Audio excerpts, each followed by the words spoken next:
Well, today I'm going to do something kind of corny. It's May the 4th, and I'm going to talk about Star Wars. And I'm specifically going to make reference to the just re released Episode 1, The Phantom Menace. It's the 25-year anniversary, roughly, since the release of Episode 1. And there may be other people here who are old enough to remember all of the, though there probably are people, a lot of people who are old enough to remember, the culture and how things were in 1999, leading up to the release of The Phantom Menace and the beginning of the prequel trilogy. But I thought it would be interesting to recapitulate that moment in cinema history in retrospect.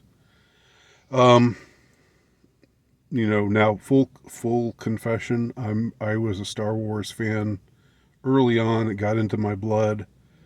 Star Wars, the original trilogy, was a huge part of my childhood. Star Wars came out when I was 6 years old. Empire Strikes Back came out when I was 9. Return of the Jedi came out when I was 12. And I think I've elsewhere talked about my Return of the Jedi story, what it was like to stand in line, and the anticipation, and then seeing the movie, and just how deliriously happy I was on that day. Well, really, honestly, I know this might strike some people as weird or even I don't know. I don't know. I think some people might get judgmental about this and say, "Well, the happiest day of your life shouldn't be about a Hollywood movie." But I'm telling you, you're never happier than you are during your childhood. You don't realize that kind of delirious happiness many more times when you're older. You can only be happy as a child, if you have the mind of a child. If you have the consciousness of a child. Maybe that's more important than to say the mind of a child. I don't think you have to be simple-minded, but you still have to have a childlike mind to be happy like a child can be happy. And that was how I was that day when I saw Return of the Jedi. And I think I know I recorded a video about that experience elsewhere, but I don't. I know I did in my old iteration here, and I'll have to go back and see if I've told that story since they wiped out all of my videos. If I recapitulated that story or not. But today I'm not going to talk about that story. Today I'm going to talk about what it was like in 1999 when Phantom Menace hit the theaters. So 1999 was a huge year for cinema, a huge year for Kino, a huge year for movies that later were heavily mined for memes, specifically The Matrix, Fight Club, Office Space, American Beauty. It seems that there is another 1999 movie that I'm just not thinking of right now. But those are 4 movies that came out in '99 that I'm a huge fan of Fight Club. The other 3, and I'm a moderate fan of Office Space, Matrix, and American Beauty. I can appreciate certain things about them, but I don't think they're great by any means. But they had something about them that endured, something that reflected on, themes that are enduring, and that's why they've stood the test of time for a lot of people. And 1999 was also the year that the Phantom Menace came out, which also was a seminal moment for cinema, but a much more complex one, because Phantom Menace is not a great movie by any stretch. But what can we say in fairness about Phantom Menace, or the Phantom Menace? With the retrospective of a half a century, or sorry, a quarter of a century, 25 years. What can we say about this movie? I think for younger people today, it might be harder to understand the cultural importance that this movie represented, and the sort of complex specter that it became. And I use the word specter ironically here, or appropriately here, since Phantom is in the title. First of all, I love the title, The Phantom Menace. I think it's the coolest title. It's very evocative. And it makes sense in the movie, because the movie is about a phantom menace. It's about a menace that nobody can see. And nobody really even knows is there. Nobody can even really detect it, because the dark side covers everything, or hides everything. But when the movie came out, or first I'll start with the months leading up to the release of Phantom Menace. I'm remembering this because I was in grad school at the time, and I just happened to be working at a movie theater, as a part-time job, while going to grad school. So I had this I had this brief stint working at a movie theater, and first let me start by saying that the hype was unreal, and the hype was sort of overestimated. But at the time, it was like everybody knew that the original trilogy was awesome.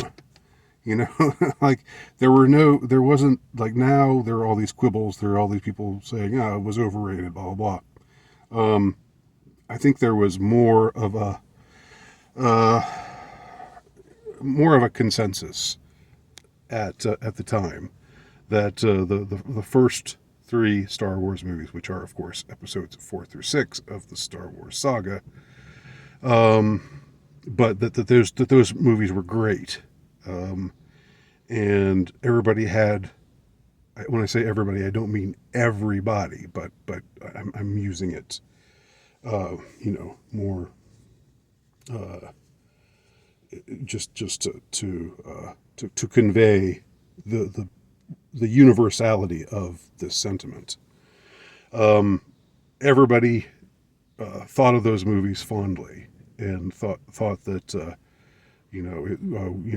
it was great movies, great special effects, great characters, great space battles, and so forth and so on. And now we're going to have more. Now we're returning to that universe after it looked like it was gone forever. Like the last, the previous Star Wars movie that had been released was in 1983. That was 16 years prior. So we'd gone 16 years without a Star Wars movie. And I think, there had been books, there had been comic books. I don't think there was any other media stuff. I know the Clone Wars came later, and the Clone Wars occupy a period before the Disney takeover, which was a terrible day for the world, for the world of cinematic art. I will say, a terrible, terrible day. But anyway, returning to 1999, everybody was excited. Everybody was so excited, and everybody thought, "Oh man, when that movie comes out, it's just gonna, like there's gonna be lines around the block." Because reserving tickets online was still kind of wasn't quite done that much yet. So there's going to be lines around the block, and everybody's going to want to see it, and there can't possibly be too many screenings. And leading up to the release of Phantom Menace, they actually made it so that I think it was released on a Wednesday, instead of a Friday, which is the usual day that a film is released. And I remember they had like early morning shows. Like you could go to an 8 a.m. Showing of Phantom Menace, and they had it in 2 theaters, and they had at the theater I was working, they had all of this. They'd bought all of this extra merchandise, all this extra supply of soda and candy and stuff, because they were anticipating the crowds were just going to be immense. And everybody was excited. Everybody was thrilled. But interestingly, everybody kind of overestimated how much everybody was going to be interested in this movie. Which is really kind of funny in retrospect, because, you expect that the crowds are going to be huge, and the crowds were okay. They were good. Like, okay, the movie did well. It was pulling in, a good profit. It was, it did well. I don't know. I don't remember the actual grosses now. And of course, you're comparing the $1999 to what the dollar is worth today. So all those comparisons are all kind of relative. But it was not as I don't know how to say this, but the number of people who went to see this movie was not was overestimated. And so somehow, everybody who was talking about it, everybody who was excited about it, everybody who was expecting it to be this huge smash hit, because it's new Star Wars. Everybody wants a new Star Wars movie.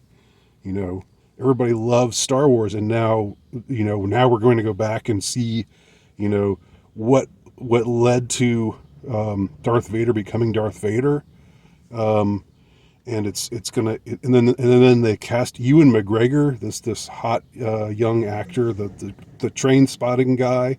He's gonna play young Obi-Wan.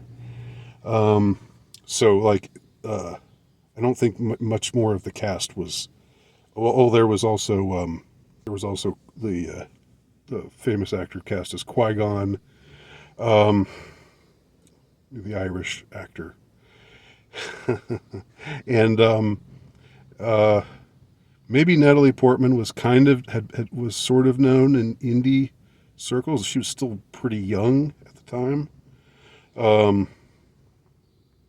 but anyway. So it wasn't so much about the cast, though. It was about the excitement was just, it's a return to the world of Star Wars. But the first thing that did not happen is the crowds were not they were big, but they were not astronomically huge, which is what everybody was expecting. I remember after the movie had been out for 3 or 4 weeks, somebody told me that the theater where I worked, they had all this extra stuff that just was wasted. All this extra, soda supply and candy and I guess, popcorn and whatever else. The other kinds of concessions that they charge overpriced prices for. They always have. That's been a perennial thing from the days that I first started going to movies. But they overestimated how many people were going to go, and so they overestimated how much they overestimated by a pretty wide margin how much concessions they needed. Like everybody really bought the hype because everybody was in on the hype, but then somehow the numbers of people did not exactly show up. And this is even before word of mouth started. When people started talking about Phantom Menace, people, were really, there was a lot of negative word of mouth, especially about Jar Jar Binks, and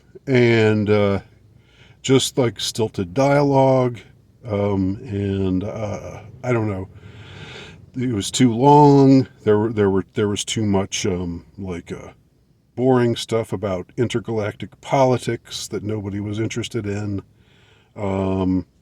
These were the sort of critiques that you heard at the time, and the acting was bad. There wasn't really all that much said at the time about the CGI effects, the special effects, which were so heavily CGI'd. Everything happening in front of a green screen, and like Jar Jar Binks was just a CGI character, and that was so. And when Yoda came, Yoda was no longer a puppet. It was a CGI computer graphics created entity, and so many things in the movie were CGI. Now today those effects look kind of outdated, but in 1999 people hadn't yet started complaining about CGI, the overuse of CGI, and how they really had, there was this like kind of nostalgia for the pre-CGI days where people had to be actually there in a rubber suit or in a metal robot costume or what have you, and like Jabba the Hutt had to be this huge puppet who couldn't actually move anywhere, and that wasn't really complained about until later. But people did say that Phantom Menace was a disappointment. Now, I at the time remembered thinking, yeah, this isn't as good as the original trilogy, but I was still on board with it. I thought, in spite of everything about it that is disappointing to some, the things that people complained about being corny, Jar Jar's existence, Jake Lloyd, the little boy who plays young Anakin, who's not very good, but he's like a little kid. I mean, I think, I didn't really want to. I think complaining that much about a little kid's acting is, I can see how that could be like that can affect someone's young mind, but and I know Jake Lloyd has had a rough life, but I somehow think his rough life hasn't so much stemmed from the way people complained about his performance in The Phantom Menace, and probably has more to do with the culture of Hollywood. I'll just leave it at that. We know what happens to children in Hollywood. All right, I'll just leave it at that. But I was holding on. I was not a hater at the time. I was on board. I was like, yeah, this isn't as good as the original trilogy, but I'm still happy to have Star Wars back. And I also saw things that I think other people were dismissing. I think there's a sophistication to that movie and to the entire original trilogy, in that the villains are hidden from us, hence the Phantom Menace. And the very first line of dialogue in the movie is Obi-Wan saying, "I've got a bad feeling about this." This was both a knowing joke that George Lucas threw in at the time, because the phrase "I've got a bad feeling about this" gets repeated over and over again in the original trilogy. And I think at the time of the original trilogy, nobody really thought about it. Well, we're overusing this phrase. Everybody, this phrase is happening.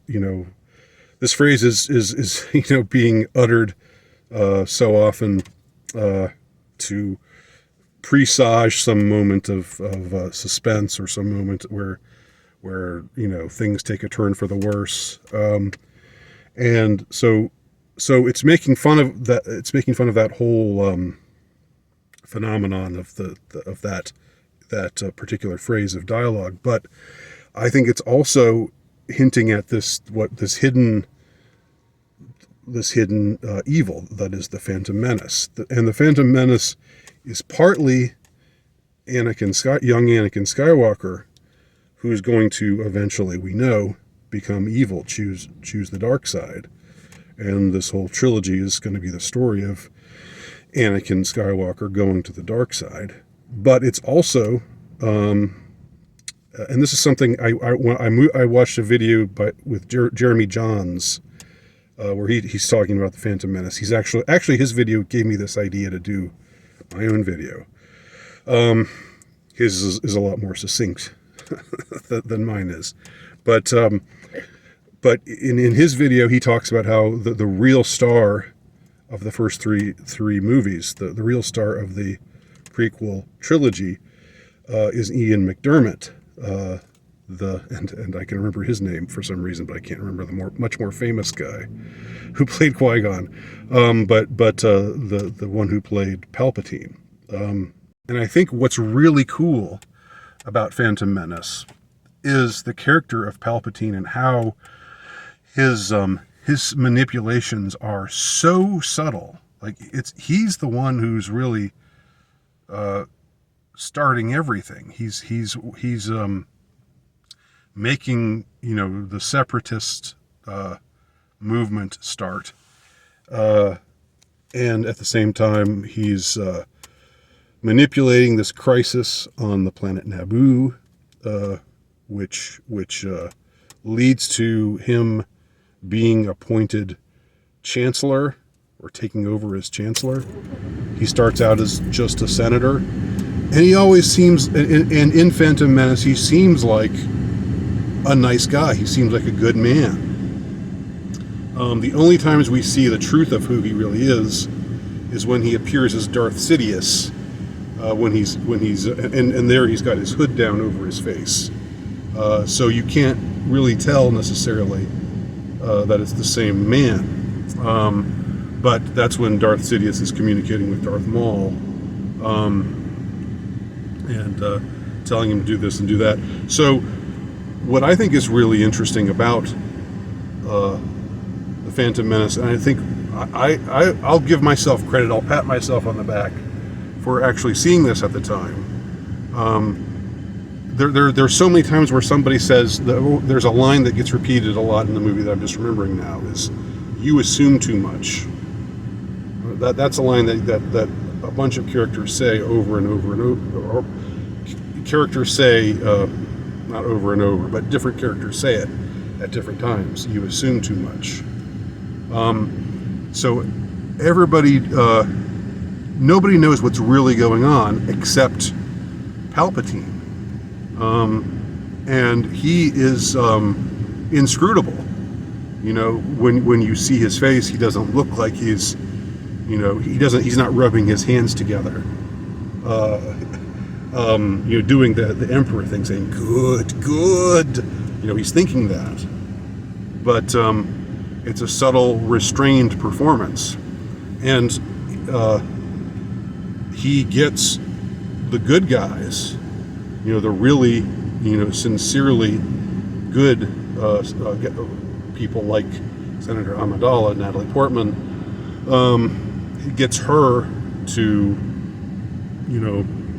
appoint him or support his appointment to the chancellorship.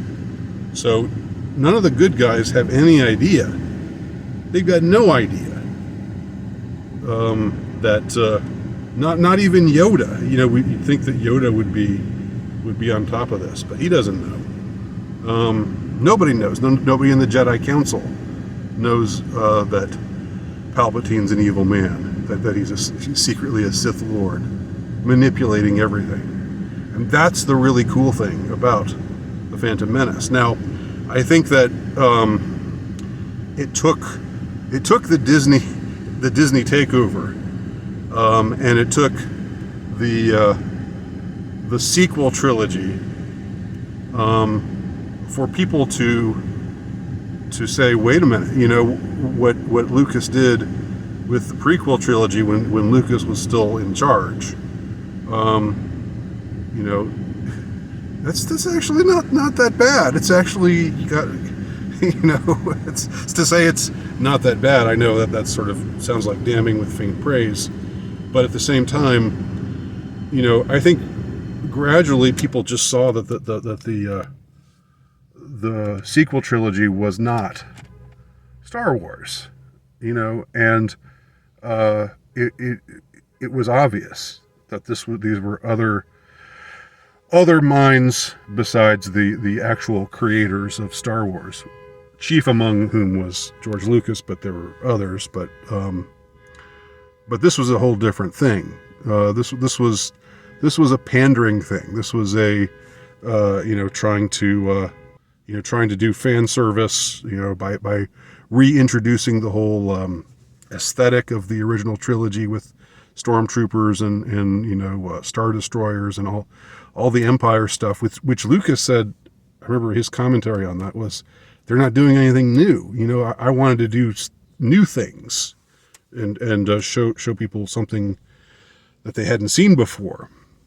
But in the first of the sequel trilogy, The Force Awakens, they had all this fan service-ish kind of stuff, which really rang hollow because the villains weren't nearly as compelling. It wasn't clear who how the First Order even came to be so soon after the Empire was overthrown, and so forth and so on. Nothing really made sense. And then there was all of the pandering, woke stuff, the pandering to woke politics and feminism and so forth, which got much worse with The Last Jedi, but was there from the beginning of the sequel trilogy. But Lucas Lucas was a liberal, dyed-in-the-wool, Marin County, Northern California liberal. He thought he saw the Empire as analogous to the United States, and he saw the Rebel Alliance as analogous to the Viet Cong in the Vietnam War. So he definitely wasn't, right wing by any stretch, but he wasn't woke. He wasn't politically correct. He wasn't about, he wasn't the kind of liberal leftist that came to represent liberal politics in recent years, in the last decade or so. And so you didn't, you still had a mostly white cast. Most of the heroes were men. Although Princess Leia and Princess Amidala in the prequel trilogy are both, strong, resourceful women. It's not there's not feminism being pushed in your face. It's not like, this is, watch them humiliate the men and isn't that cool to have a girl boss show all the men what's up. That's not the agenda of those wasn't the agenda in the original trilogy or in the prequel trilogy. So anyway, to sum up, I, like Jeremy Jahns and like others, Well, I'm a little bit different from Jeremy Jahns in that I think Jeremy Jahns said years later he came to appreciate the Phantom Menace in ways that he didn't at the time. I think I always saw that there was something there, and it wasn't that I didn't see the stuff that other people felt so disappointed by. It wasn't that I didn't see that some of the dialogue was quite stilted and some of the acting was poor, and later the special effects became dated, and I wasn't like many others. I wasn't a fan of George Lucas going back to the original trilogy and throwing in all this CGI stuff to try to update it. Having Mos Eisley feature CGI stormtroopers riding riding dinosaurs or whatever those things were. I wasn't a fan of all of that, but I still saw there was still all I can say is, I started out this video by talking about how the child in me responded to Return of the Jedi. And it wasn't that I would watch Return of the Jedi now and say, wow, yeah, this is a great movie. I still like it, but I can see the flaws very much. But as a child, I know what I responded to was something real. And that same real spirit is there in the Phantom Menace, and I think it's there in the prequel trilogy, but not in the sequel trilogy. Even though you could say the sequel trilogy has overall better acting, better special effects, of course, not as much, corny looking CGI and other stuff, but spiritually speaking, it just doesn't have what any of the first 6 movies have, and that's why I don't include episodes 7, 8, and 9 as canon, because they just don't have that same spirit. They're not animated by that same spirit. So just to repeat, I think what I always saw, well, again, I'm patting myself on the back here, but I think what I always saw came to be appreciated by others, which is that there is a sophistication to the storytelling, but it's something that's hidden. It's something that's as subtle as the title, The Phantom Menace, where nobody even refers to a Phantom Menace. Nobody even says it's like there's some kind of Phantom Menace out there. But yet it's such an appropriate title because evil is lurking beneath the surface, and nobody knows its identity but us. That's what's so cool about it. Ultimately, I think, when we can see, when the audience knows, the audience is clued in, but none of the characters on the screen, and they're all these, smart, like heroic people, but they don't know what's really going on. They don't sense the Phantom Menace. They sometimes get maybe little hints that things aren't quite right, but they don't know where to look. They certainly don't blame Emperor or then Senator or Chancellor Palpatine for it. They think Palpatine's a good guy who's trying to do what's right, trying to handle this difficult situation.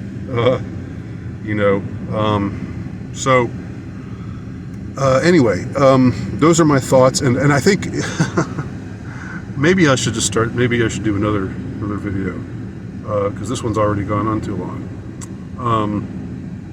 Yeah, I think I will do that. So thanks for watching, and tell me your thoughts below.